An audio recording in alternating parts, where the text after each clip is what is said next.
Hello and welcome to Transformations Cafe, where we're serving light as bold as love. I'm your host, Ken Marks. Transformations Cafe is brought to you by the Institute for Global Transformation. We're a nonprofit, all-volunteer organization, and our vision is a world working together to utilize the power, love, and wisdom of higher consciousness to benefit humanity and the planet. Our mission is to support transformations in consciousness in the way humanity interacts with one another so as to bring about positive change in the world individually and collectively. We invite you to visit our website at theglobaltransformation.org. That's one word, theglobaltransformation.org.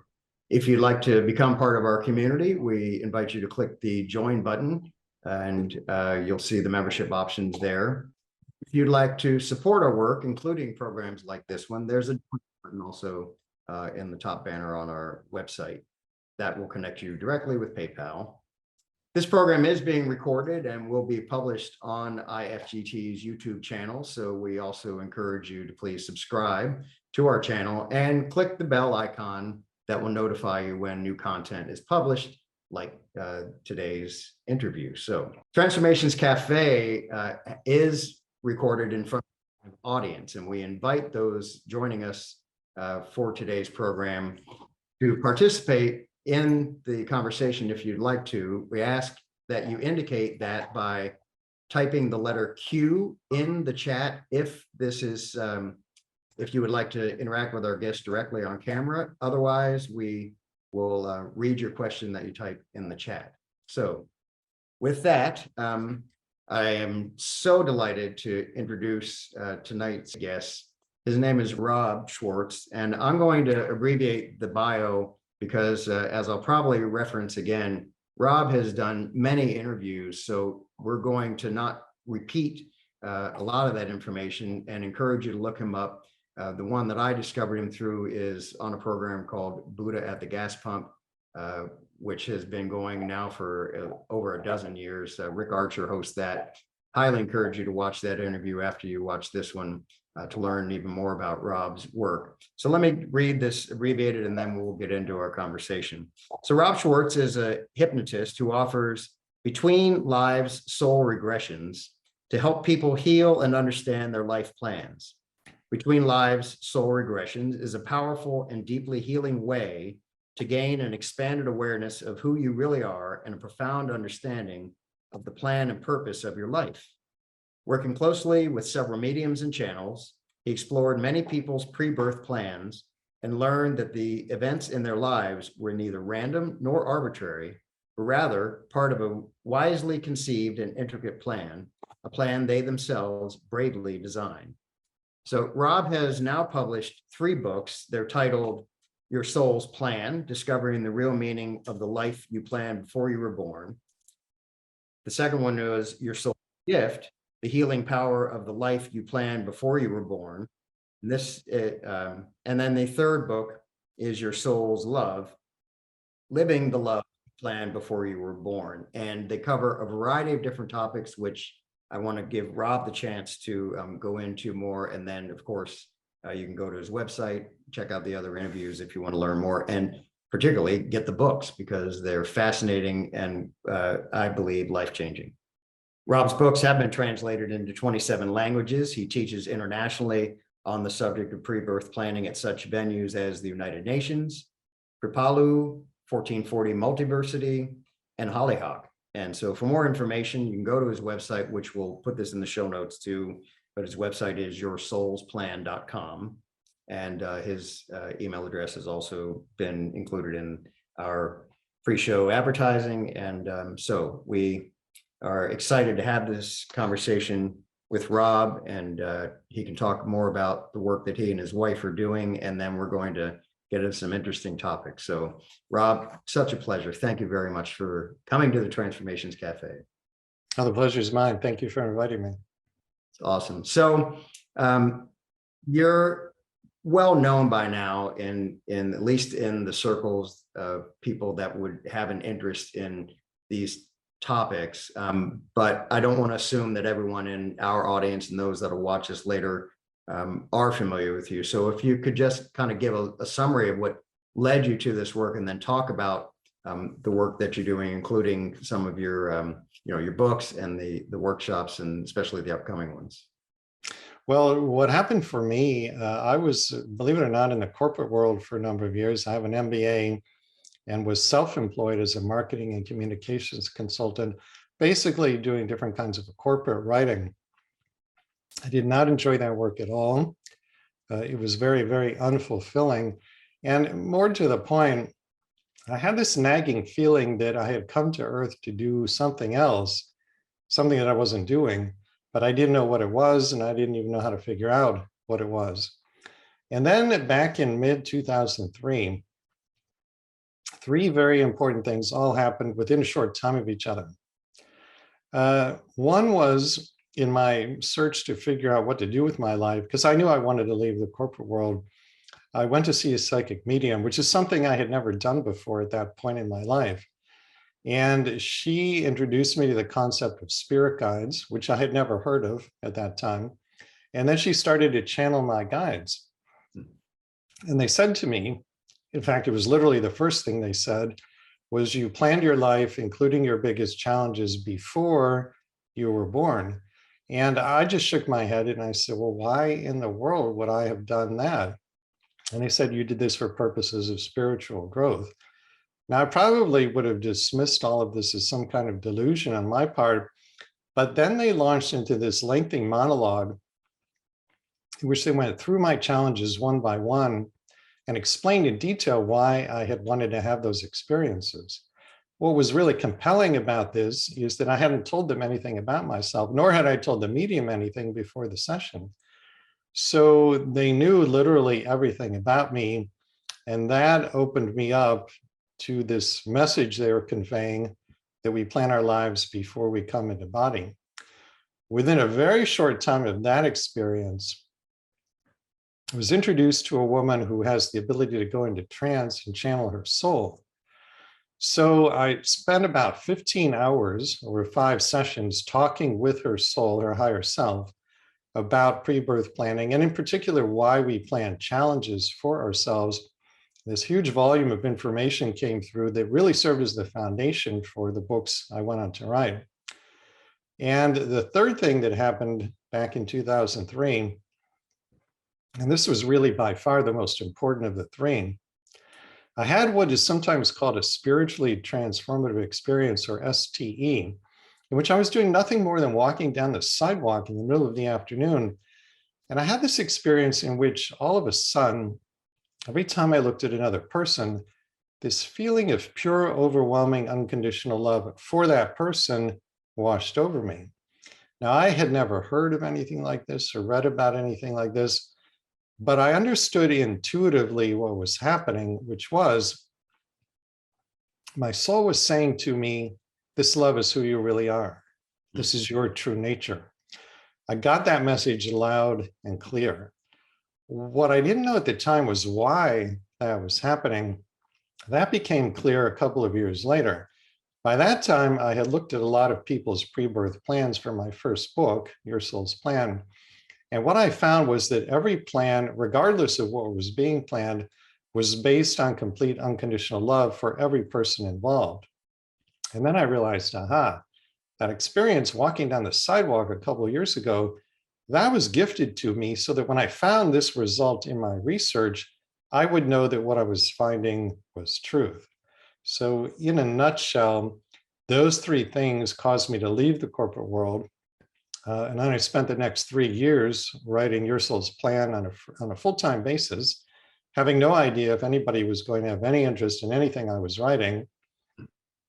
And then it turned out people were interested, and it led to a completely new life and a much, much more fulfilling life in which I feel that I'm doing what I came here to do. I have no doubt at all that this work is my pre-birth mission, and it's very gratifying. It makes a big difference in people's lives, and that's what I wanted to do with my life.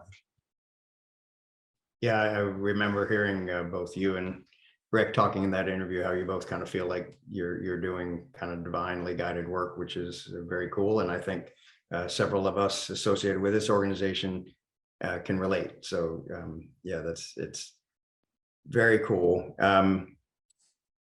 Now, what now then are you doing aside from the books? And I do want to also mention that you make a large amount of the copy in these books freely available on your website, and you also encourage your readers who purchase your books to donate them to their local libraries after they're finished with them to help get access for other people that might not be able to afford to buy them. So very generous of you to do that. But tell us a little bit now what currently is going on, because obviously since then you've kind of built a much bigger, I don't know if enterprise is too grand, but you've got a lot of things going on. I get your newsletters.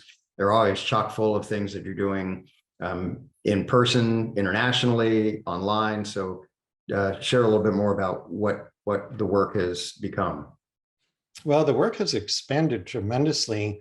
One of the major expansions since the first book came out is that I took the training to offer what is called a between lives soul regression. That's the form of hypnosis you mentioned in the intro. It's a long session, usually about 2 hours. And in that kind of session, people talk with their council of elders, the beings who oversee their evolution, and they can ask literally any question. And if it's for their highest good, they'll get an answer. So people often ask, what did I plan for this lifetime? Why did I do that? How am I doing in terms of fulfilling my plan? How can I better fulfill my plan? And they will come out of that session with answers to those questions. So it's potentially a life-changing experience. Then in addition to that, about 10, 11 years ago, I met the person who is the love of my life and currently my wife. And at the time we met, and for a number of years thereafter, she was not involved in my work at all. And then a really miraculous thing happened just a few years ago. She started to channel a collective of very highly evolved beings who we call the beings of light, or BOL for short, made contact with her. At first, I don't think she understood exactly what was going on or what to make of it. But over time, she got very comfortable with them, realized that they are very loving, very wise, and that they wanted to work with her and through her and with us to bring wisdom and healing and inspiration and upliftment to humanity. So she started to produce these channelings, which are featured on the website at yoursoulsplan.com. Many are available for free. And we are going to put them together in a book. They also have channeled a number of workshops through her. And I had some workshops that I had developed on my own, and we still offer those. Those are focused on finding out what you planned for this lifetime. But we've really, with the BOL, we've really branched off from that. And so there's a Star Souls workshop for souls who come from faraway places, and they have a unique kind of pre-birth plan. There's a higher self workshop to bring you into closer contact with your higher self. There's an empath workshop for those who feel that they're empaths, teaching them how to use that particular skill. And then starting in March, we've been doing courses for the Shift Network for a number of years now, but we have a new one starting with them in March, all about ascension. So for those who are not familiar with the term, and we can talk more about this if you want to, Earth is going through an ascension process, a dramatic increase in vibration. And this is creating a purification process in everybody's life. It's happening individually and collectively to the whole human race. Purification meaning everything of a lower vibration, everything not of the light, is being brought into the light so that we can release it and move into a higher vibration with the earth. So in this course, we will talk in detail about what ascension is, what purification is, and perhaps most importantly, how to align yourself with the ascension process so that you can be of greatest possible service to Gaia and to humanity. All of this is on the website at yoursoulsplan.com. That sounds fascinating. I am curious if you believe or know whether you and your wife were included in one another's plans. to meet? Oh, we, as you might expect, we've asked about that in personal channelings, and it was confirmed that we did in fact plan to be together. Apparently, a lot of the planning was based on a past life in India, in which I was, as I understand it, an untouchable, meaning the lowest caste, and she was a Brahmin, the highest caste. And we were in a romantic relationship at that time. We snuck off into the countryside together one day. We were followed, unknown to us, by her uncle, who disapproved of this relationship. And apparently he murdered me and then dragged her back to the village. So we felt that incomplete with our relationship and wanted to continue it in this lifetime. Yeah, that's neat. And that touches on things which, if we have time, I will try to circle back to. But I think your discussion about the upcoming workshop on ascension actually is a nice segue into what I want to spend a bit of time talking with you about. Your work opens up all sorts of questions, and in some cases, I think for many of us, the more we might read of your books, for instance, the more questions get raised. So I know that I could probably make this a 2 to 3 hour interview, and if there's interest, maybe we'll ask for a part 2 if you're available. But a lot of the focus of the Institute for Global Transformation is on something that we refer to as the tipping point, which obviously we didn't coin the term. By the way, I also want to say you use the term spiritually transformative experience, and the person that coined that term, Dr. Yvonne Kaysen, was a prior guest on this program, and we now are formally affiliated with her organization. So that's another great interview that would steer our audience to if they haven't already seen that. But our reference to the term the tipping point is really referring to the notion that at some point there will be a critical mass of humanity that evolves spiritually to the point where, for example, the work that you're doing won't be either seen as something that is just confusing and just unapproachable, or even just, nonsense. I think some people probably would view it that way. I've heard you describe that in some of your other interviews, but that when we reach this tipping point, that it would just become more common experience that what you describe through your work is just simply understood to be the nature of the universe and humanity's relationship to it. And so, because that's an interest of this organization to see what we can do individually and collectively as an organization to facilitate movement in that direction, I thought it'd be kind of fun to explore what you've learned through your work that might coincide or confirm that this indeed is something that humanity is evolving towards. So with that, I guess I'd start right off and ask you, through your work, do you believe that humanity is moving in that direction toward this kind of tipping point? I do believe that, and I believe that is what ascension is all about.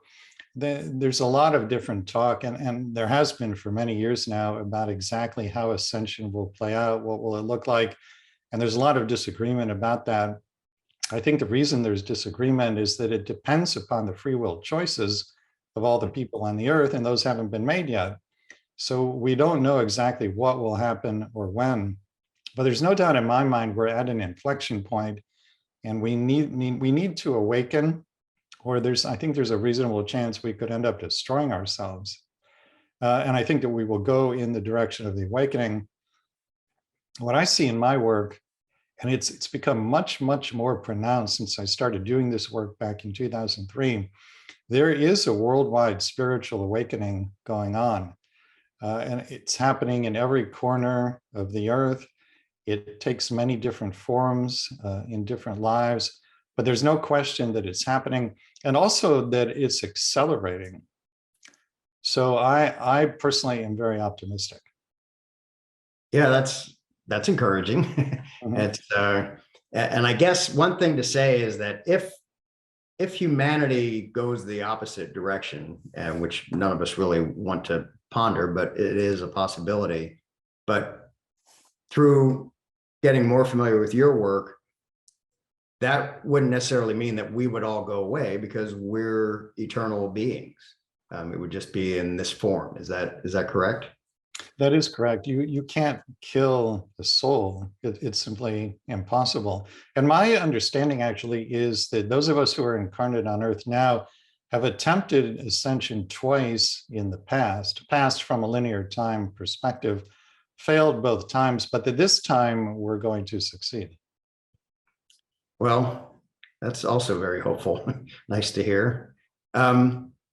So are there things that you've learned through your work then that you could suggest that we can do either individually or through organizations like IFGT to help move this ascension or process toward the tipping point along? Anything that's come out of your work that would give us kind of more concrete ideas of what we should be doing or could be doing? Well, in your own individual life, the most important thing always, and this would be true even if we weren't going through an ascension process, you always want to do everything you can to raise your vibration, your frequency. So as your audience probably already knows, every being, everything in existence is energy vibrating at a certain frequency. And the higher the frequency, the higher the vibration, basically, it means that you're moving in the direction of love and away from fear. So how do you raise your vibration? Well, there are all kinds of ways to do that. Prayer, meditation, acts of kindness, any act of service, any form of creativity. And it doesn't even matter what you're working on. Creativity immediately puts you in alignment with source. Anything that brings you joy, going into nature. Those would be some of the more common ways. Basically anything that gives you joy, excitement, or just captures your interest in any way. Your interest is your guidance. That's coming from your spirit guides and your higher self. So just follow your interest. You know, when I first started on the path to writing Your Soul's Plan, I remember I was doing a personal channeling. And I asked the question, how do I know whose stories to put in my book? And the response was, follow your interest, follow your excitement, follow your joy. And I have followed that advice, not just in deciding who to put in the books, but in all areas of my life. And that has proven to be very good advice. Yeah, well, so I think most of the people here live and that will watch this subsequently will have heard those ideas and that advice that you just shared from many other sources. And so to me, it's kind of neat to get the confirmation because I'm understanding that your answer is coming from the work that you've done, meaning that those are suggestions or guidance that you have received through the activities of the hypnosis and the mediums and the channels that you've worked with. That's exactly right. And pretty much everything I will share with you, unless I phrase it as my opinion, it's something that is coming from spirit, by which I mean spirit guides, angels, ascended masters, people's councils of elders, and other highly evolved beings on the other side. Yeah, neat. So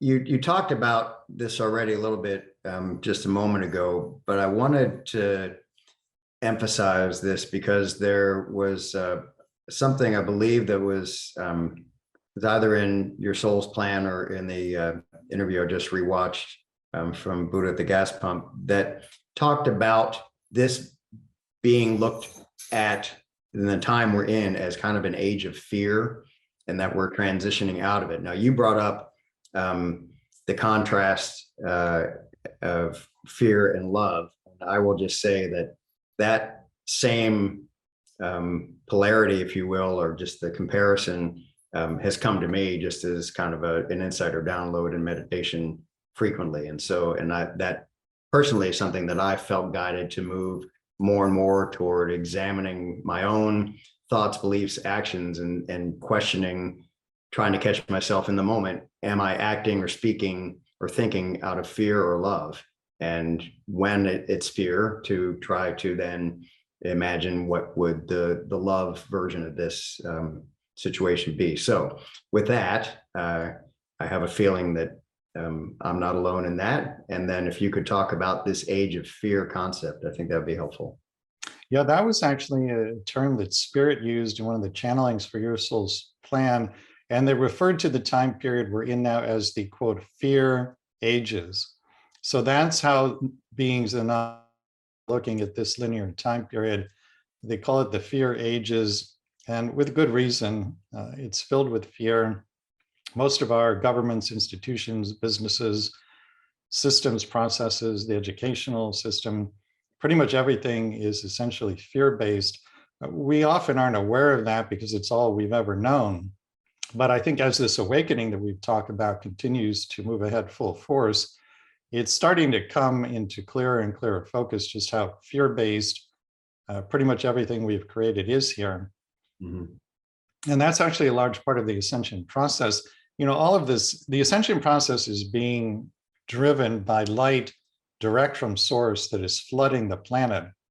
And the light brings to the surface everything unlike itself, everything of a lower vibration to be released.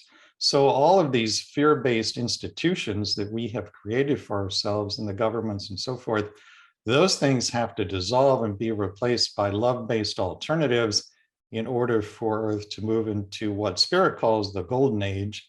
And that is surely where I believe we're headed. You know, I mentioned this to you before we started the recording, but I feel some compulsion to share this now, that what you just said is very consistent with what I'm learning and studying, what is sometimes referred to as the ancient wisdom. And I think that when you come across the same general information from disparate sources that don't have any obvious connection, it helps to confirm, and it helps to, I think, actually probably relieve some of the fear in our minds when we come across information that is unfamiliar and doesn't match with any of our conditioned programming from society, et cetera. And we tend to have more of some form of fear-based reaction, whether that's disbelief, disregard, anger, whatever. Those are all kind of fear-based reactions. And so hearing what you're saying and having heard it from a completely unrelated source does help me to move much more toward acceptance, which is an act of love. And so I think it's important to hear this from as many different venues as possible to help it sink in. With that, not intentionally to be rhetorical, but do you perceive your work then as part of this advancement of collective awakening? Well, I think it absolutely is. And not just mine, but many thousands and thousands of people all around the world. These not only are there many individual plans to contribute to the awakening, but there's coordination among the individual plans. That coordination was done by everybody before we came into body. So you have light workers in every corner of the world, and this is all by design, so that no matter who you are or where you are, if you can get your vibration to a point where you can perceive truth in this kind of teaching, there's going to be some resource near you that you can avail yourself of. It's all by design. Yeah, and you just touched on one of the last questions on this topic that I wanted to bring up, which is that there are people then that have plans for this life to work toward this goal. They are the light workers, as you mentioned, and that is their purpose. It's not just specifically to come into this life for their own soul's growth necessarily. Is that correct? That is correct. And it'd be worthwhile here to define what we mean by light worker. Yeah, please. So a light worker is just that. It's somebody who works with the light, for the light. In other words, in service to the one, to the all. Light workers have a very distinct kind of pre-birth plan. And what makes it different from other pre-birth plans, you know, we all choose a mission before we come into body. But the light worker plan is not only to choose a particular mission, whatever it is they would like to change or improve on Earth. It also includes immersing yourself in the vibration of whatever it is you want to work on, having the experience yourself, changing yourself from within. And by doing that, you change the vibration of whatever it is your mission is about from within the vibration. That's the key to light work. And that is fundamentally different than the pre-birth plan of somebody who's not a light worker. It isn't good or bad to be a light worker. It isn't good or bad to have a light worker's pre-birth plan or not have a light worker's pre-birth plan, but it is a fundamentally distinct kind of pre-birth plan. Mm-hmm. Yeah. Again, also consistent with some of the teaching I've been exposed to recently. So that's very cool. Let's switch gears a little bit, because I think part of what can also move us toward the tipping point is finding ways to reach people that haven't yet come across these ideas. And again, I think for a large amount of humanity now, these concepts would be very unfamiliar. And you have to kind of still ease your way into a conversation about multiple incarnations. You kind of got to know your audience, right? It's not yet the type of thing that you can just have a chat with anybody at the bus stop about. So just to kind of address the skeptic mind, yeah, I've heard you talk about this, but I think it would be important to kind of switch gears a little bit and talk about this. And how do you address the idea of skeptics that would refute what you're saying? And do you have any way of offering what could be conceived of as proof that things like pre-birth plans actually exist? Well, I always say that my work is an offering, not an attempt at persuasion.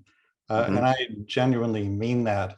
You have to remember, I believe that everybody's pre-birth plan is perfect for them, and that everybody's pre-birth plan is based on great wisdom and complete unconditional love for all involved. So if I believe that, then I also believe that if somebody is a skeptic in this lifetime, they plan that, and there's very good reason for that. So why would I want to do anything that pulls somebody else off the path that is perfect for them? So the only alternative to that is for them to come to me and express interest and say, this struck me as crazy when I first heard it, but I'm starting to wonder now, can you tell me a little bit more? Then I've got an invitation. Then I'm not pulling somebody off their path, possibly against their will. So I'll work with that. But if somebody is just a flat out skeptic and has no openness to any of these ideas, I have total respect for that. And I believe that that is perfect for them. Now, in terms of offering proof, it depends on what you define as proof. We're not in a realm of hard science here. I can't conduct randomized, double-blind experiments that are going to prove to people that we do pre-birth planning. If you consider hypnosis or mediumship or channeling to be valid phenomenon, then we've got a ton of proof. And if any of those are valid phenomenon to you, then take a look at the books or join us in the workshops or have a private between life soul regression, because there's all kinds of information direct from spirit, from guides, angels, masters, councils of elders, confirming what we're talking about tonight. Yeah, and I appreciate the answer. And I think that's an important distinction, that I think the gap between work with spirit and spirituality and what is referred to commonly as science is narrowing, but certainly there's still a gap there. And some of that narrowing, which you're probably familiar with, there are empirical studies and work that has been done to vet mediums, for instance, so that they're taken away from that any opportunity that what they're doing is just by chance or some type of fraud. And so I think the gap is closing. But yeah, you have to accept that. I really love your answer though about the fact that we're all operating within the general framework of the plan for our lives, and that could include coming into this life with a skeptical perspective, and that's there for a reason. So it's really a beautiful broad perspective. One of the other things I think that probably is part of humanity's questioning in philosophies and traditions over millennia, and probably through the history of humanity once we began to actually contemplate these things, is the relationship between some form of destiny or predestiny and free will. And then as I was reading Your Soul's Plan, there was a story about the person who was exposed, quote unquote, accidentally. And you clarify in the book that you don't believe there really are accidents, but they had an overexposure as a premature infant to oxygen, which caused retinal scarring and blindness, which was not foreseen in the entire pre-birth planning process, nor was that an act of a free will choice by that premature infant. And so it's kind of confusing to see, well, how many permutations are there? And I think it kind of could open the door for sounding like just convenient answers of saying, well, there's just a whole multitude of options. However, I think there are a whole multitude of options, and I'd love to hear your thoughts on how we can kind of help our human minds make sense of the relationship between planning and free will, and then the other things that can just happen that throw the plans off, and how does that all kind of work together? So I like to address this question using a hypothetical story that will show you, I think, the intersection, and there is one, and it's actually quite intricate and elegant, between pre-birth planning and free will. So let's say that there is a soul who I will call Sally arbitrarily. And Sally has had a number of past lives in which she made certain plans before coming into body. But then when she got here, she had a tendency to defer to the wishes of others. She let other people tell her how to live her life, which is not an uncommon thing to do. So when she returns to spirit at the end of those lifetimes and has a life review, as we all do at the end of every incarnation, she'll see that she has that tendency. And most likely her response to seeing this in the life review will be that she'll want to heal that tendency. So she plans in her next incarnation to carry back into body energetically the tendency to defer to the wishes of others, not for the purpose of expressing it, but rather for the purpose of healing it. So that's her plan. Now, let's say there's another soul in her soul group. We'll just call this soul George. And George has the opposite tendency. He's had a number of past lives in which he exercised power over others inappropriately, dominated others, told them how to live their lives.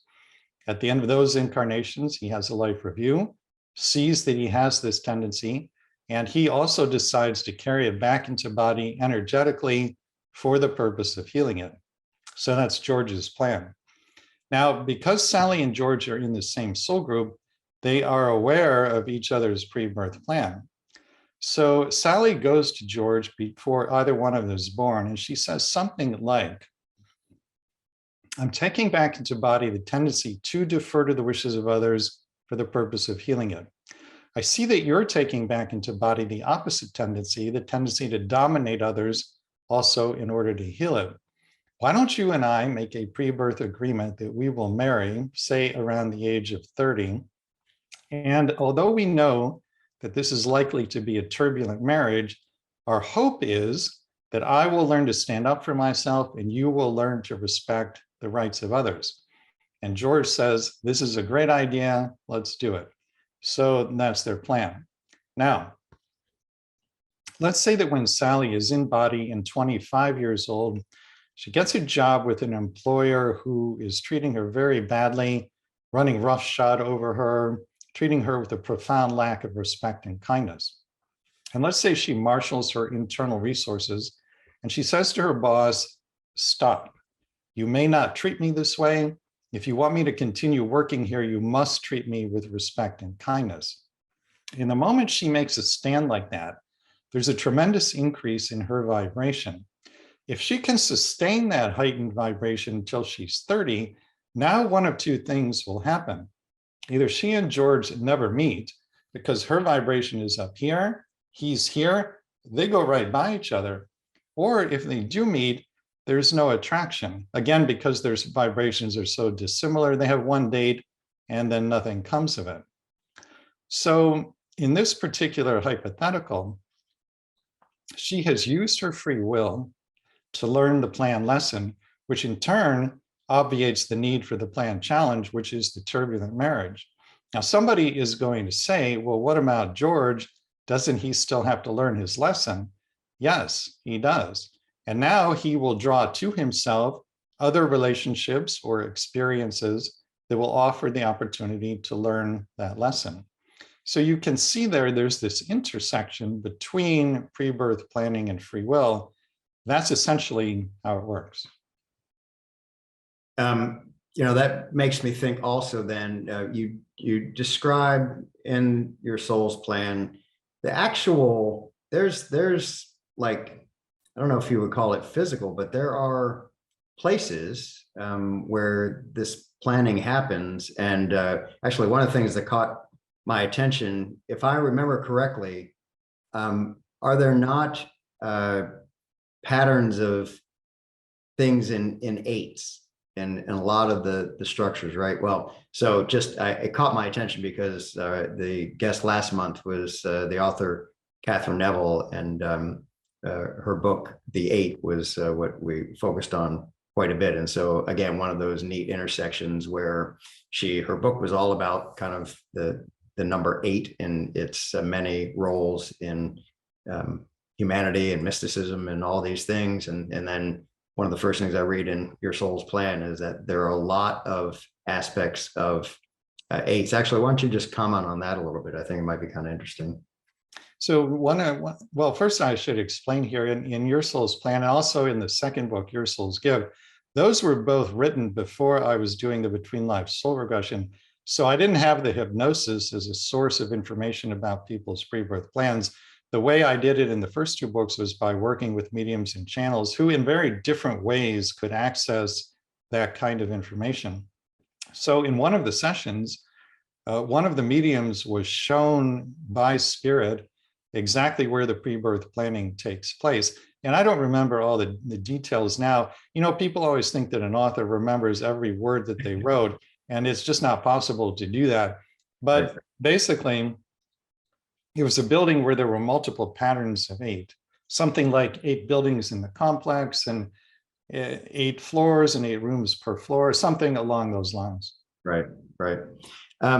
So that's a slight deviation, but I just thought it was kind of a cool coordination with what we talked about last month. But so it might also be helpful if you talk about the planning process a little, because again, trying to put this in terms that our human minds and brains can grasp, when it really is, I think, largely beyond that. But you talk about the concept of flowcharts, but in multiple dimensions, and something that might also be akin to something like a parallel universe model. So that might help if you can describe a little bit about what the planning process actually entails and how that unfolds in multiple dimensions, perhaps. So as I understand it, the life plan is formulated by a person's soul, a person's higher self, in consultation with God or source, ascended masters, angels, and the beings who will be that person's spirit guide during that incarnation. So the plan, again, is based on great wisdom and complete unconditional love for every person involved. Once the plan is put in place, the soul informs the personality, which is a spark of the soul, a small portion of the soul's energy, of what the plan is. At that point, the vast majority of people agree to the plan and they incarnate. As I understand it, there's a very small percentage, and I don't know exactly what the percentage is, who, when they are informed of the plan, they start to feel human emotions like fear or doubt. If you feel and express fear or doubt, and you ask for modifications to the plan, modifications are made. So at that point, the vast majority of those who expressed fear or doubt now agree to the plan, and then they incarnate. But there's a small percentage of the percentage who expressed fear or doubt who continue to express fear or doubt. And if you continue to do that, it's either further modified, or if you prefer, you simply don't have to incarnate. Nobody is forced to incarnate. Now, you mentioned the flow chart. This is something that one of the mediums was shown by spirit, and it represents the soul taking into account the personality's free will. So what is a flow chart? It's a series of decision points. If you do A, then X happens. If you do B, then Y happens. When we went into people's pre-birth planning sessions, spirit would show the medium a flow chart for that person that was so vast and elaborate and intricate that it's really far beyond human comprehension. That flow chart is the soul having taken into account the possible free will decisions that the personality might make. And this brings us to an important point, which is what is meant by plan, as in pre-birth plan. Plan does not mean that there's one linear course of action and no other options. Otherwise, we would just be automatons and no true learning would occur. Plan almost always means planned as a potential, a possibility, maybe a probability. Sometimes, if it's really important, a probability so high as to be almost certain. Almost everything that is planned falls into one of those broad categories. There are a small number of things, a very small number, that are planned as absolute certainties. And that would be things like, for example, your choice of parents. Obviously, once you're born, you can't change your choice of parents through the exercise of your free will.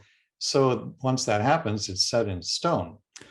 Or let's say you plan to be born with a physical handicap that can't be treated by medical science in the time period in which you're incarnating, which is something you would know before coming into body. So in that case, short of what we call a miracle, that physical handicap is set in stone. You will have that for the duration of that lifetime. But these things that are set in stone are few and far between. Almost everything else is in that flow chart, and it's a possibility or a probability. Yeah. So it's, again, it's something that I think our minds have to become more open and expand to understand that, similar to the ways that our sensory organs are limited in capacity, like we only can perceive certain light wavelengths and sound wavelengths with our human eyes and ears, our minds and brains are not necessarily capable of really comprehending everything that we can when we're in our soul form between lives. And so, but with that, a lot of what I kind of got the sense of in looking at your work was that when we are existing as souls, we understand the things that happen during a human incarnation very differently, and that the things that from our human perspective make no sense, the atrocities that are committed and mass loss of life, like has just happened in the earthquakes in Turkey and Syria, for instance, and things that don't seem to make sense. So on the one hand, when we're kind of on the other side of the veil, if you will, there's just a very different understanding of why those things might have occurred. And I want to hear your thoughts on that. But the part that kind of confused me is there were also several examples that you have in the book where people carry back into that soul dimension the pain of some trauma that was there, and that they then are motivated to incarnate again to heal that trauma. And so to me, there's a little disconnect between going into the soul life and like when you hear work with near-death experiencers and they have the life review and they kind of get this, oh, okay, now I get it. But yet there are apparently souls that carry some of that hurt and trauma with them to the other dimension. Is that understanding correct? Yeah, there's really two very different questions there. So let me take the first one first. You were talking about large-scale events like the earthquake in Turkey and Syria. This isn't something that I have spent a lot of time researching, but I can touch on it because in one of the channeling sessions for one of the books, we talked about the tsunami that you might recall hit Southeast Asia a number of years ago. And I think about 100,000 people were killed in that. Yeah. So I asked Spirit, what happened here and what was the pre-birth plan of those involved? And they said basically, those 100,000 or so souls got together before they incarnated, and they said essentially, we want the earth to be at a certain vibration by a certain point in linear time. And if it looks as though it's not going to get there, then we agree to give our lives in a large-scale natural disaster, because we know the result of that disaster will be this worldwide outpouring of love and compassion that will raise the frequency of the entire planet. Well, you might remember that's exactly the way it played out. You had all the governments of the world temporarily put aside their differences in order to coordinate and funnel aid into Southeast Asia. That worldwide outpouring of love and compassion raised the frequency of the whole planet exactly as those 100,000 or so souls had planned. So, there's an old expression, where you stand depends upon where you sit. And this is a good illustration of that, because if where you sit is on the earth plane, then as a human being, then where you stand on the tsunami is that it was a terrible tragedy. And surely it was from a human perspective. But if where you sit is in a higher dimension, say as a spirit guide, then where you stand on the tsunami is that it was actually a great blessing for Gaia and all of humanity. So there you have two diametrically opposed viewpoints, and yet both are accurate from the perspective of the observer. How is it that if in the soul dimension, if you will, we have a very different understanding of even the most hard challenges that we face in humanity, if you're, murder victim or, victims of rape or incest or some other horror that is visited upon someone in a lifetime, from the soul perspective, that can be planned, I understand, and that there are very different reasons for that. So on the one hand, when we transition back to that soul dimension, and we can kind of see, oh, okay, well, that helped me grow in certain ways. But you talk about a number of cases where those traumas are still felt by the soul in that dimension, and that they need or are motivated at least to live another life to try and heal that. And that to me seems like a little bit of a disconnect. I'm not following that. So let's take an example where the pre-birth intention was healing of something from a past life. There's a story like that in my first book, Your Soul's Plan. There's a chapter about the pre-birth planning of deafness and blindness. And the deafness story is about a young woman named Penelope. I think she was 24 at the time I interviewed her for the book. She was born completely deaf in both ears. So we worked with one of the mediums. We went into Penelope's pre-birth planning session, and we were actually able to hear the conversation that had taken place between her and her spirit guide when the deafness was planned. And as we're listening to this, what came out is that in the incarnation immediately previous to this one, she had the same mother she has in this lifetime. And in that past life, when she was a little girl, she heard her mother shot to death by the mother's boyfriend. Now, she didn't actually witness the murder, but she heard the gunshots that led to her mother's death. She was traumatized by that, so much so that it led her to suicide later in that lifetime. So Penelope returned to spirit from that incarnation with what you could call an energy of unhealed trauma, which now needs to be healed. In the pre-birth planning session, her guide says to her, "My dear, would you prefer to be born deaf so that no similar trauma will happen to you again, and so that you can complete your healing from the last lifetime?"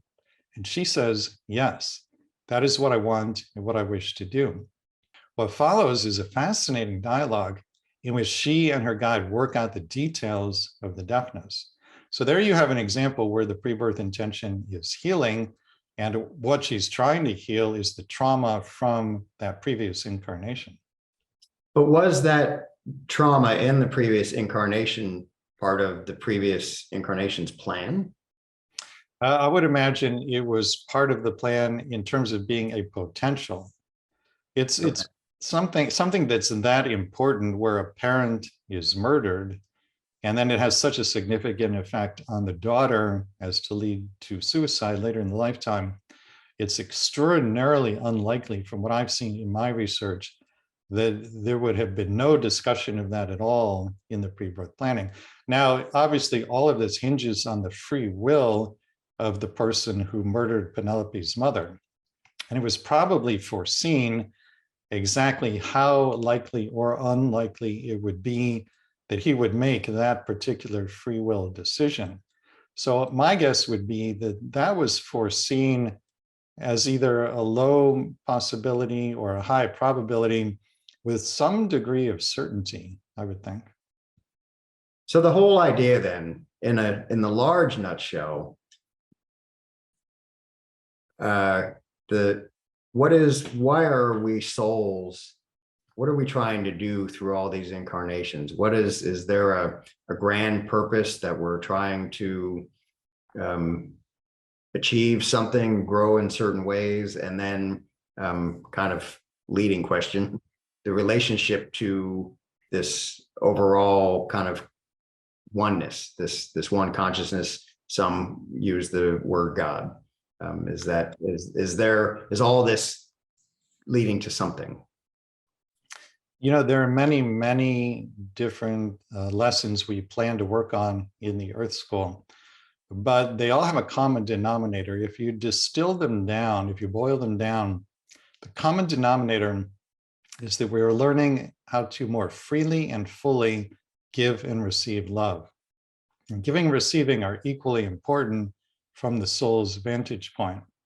So, you know, we talked earlier about ways to raise your vibration, and I omitted the most important thing, which is just be the most loving person you can be. Anytime you have to make a decision, whether big or small, if you ask yourself, what would love with a capital L do now? And then whatever the answer to that question is, do that. You will go so far in raising your vibration. You'll have a personal ascension. You'll assist humanity's ascension. You will fulfill your life plan beautifully, even if you have no idea what your life plan consists of. That alone would take care of everything. And in terms of God, the one, where we're going with that, this is a long discussion, but essentially, we are not who we think we are. The average person is completely identified with what you could call the small or personal self, or the egoic self. And that is, you know, the surface layer of who you are in this incarnation. It's nothing more than that. The average person doesn't have any awareness that there are layers to who they are. And if you go deeper than that superficial personality layer, that's where the one is. That one is within every single person who will hear this conversation and every single person who will not hear this conversation.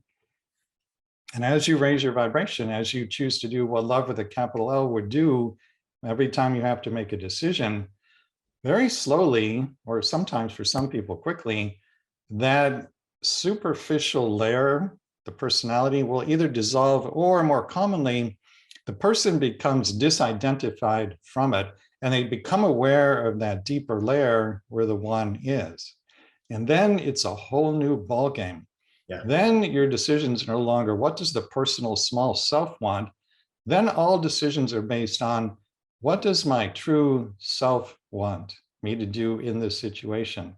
What is for the highest good of the one? That is a totally different existence. Well, that is like the perfect ending to this. We did just have a question. The question is, would you agree to divorce or a life of singleness in your pre-birth planning contract? I have a very short and to the point answer. The third book is called Your Soul's Love. There's an entire chapter about the pre-birth planning of being single for most of a lifetime. Take a look at that chapter. Excellent. Okay.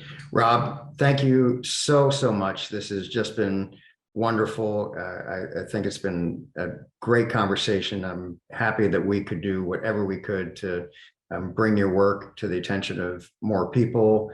Very, very grateful to you and your wife for the work that you're doing. It is fascinating. I think it's also been courageous on your part in some respects, which courage is also an act of love. And so I commend you and thank you for that. And thank you so much. I look forward to staying in touch with you directly and really appreciate it. Thank you again.